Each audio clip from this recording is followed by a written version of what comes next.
Let's take a look at Unit 10, JVM configuration. Part of this unit, we will take a look at the JVM memory settings, briefly overview on that. Then we'll look at configuring JVM in a standalone mode. Then we'll look at how to configure that in domain mode, followed by a lab. Let's take a look at overview of the JVM memory settings. As you can see in this diagram, we have the ident space and then tenured space, which is ident space considered as the young space within JVM, and then tenured space is considered as the old space within the JVM.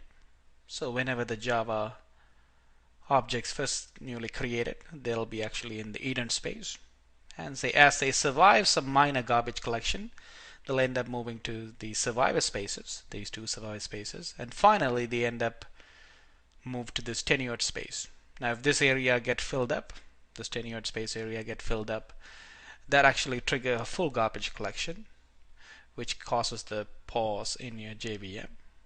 So typically in the JB348 class we'll discuss these some of the performance tuning options. But part of this unit, we're just simply looking at this configuration of the memory settings. So -xmx, that's actually the maximum heap settings that you can able to specify. -xms, as you can see in your course material, it's the minimum heap settings.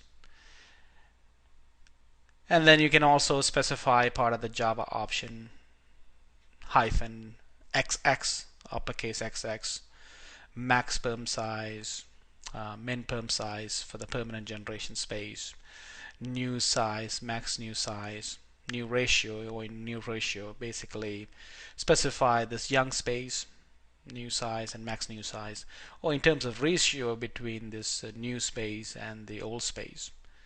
So 1:1 or 2:1. And so basically that's you can specify using the new ratio.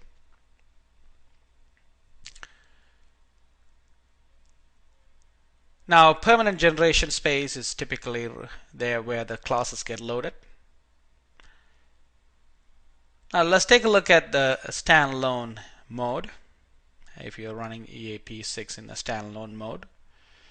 In a standalone mode, the configuration file that contains the JVM settings, it's actually in the standalone conf file, which is under your JBoss EAP 6 bin folder. You will find the standalone conf file. The standalone sh command, what you typically run to launch the standalone EAP instance, it actually utilizes the standalone conf.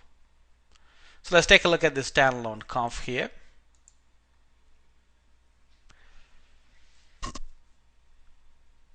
The standalone conf, as you notice here, have the Java options, -xms 768 meg, and then -xmx 768 meg. Some min and max heap size, typically configured the same size. And then here's a max perm size setting also configured here.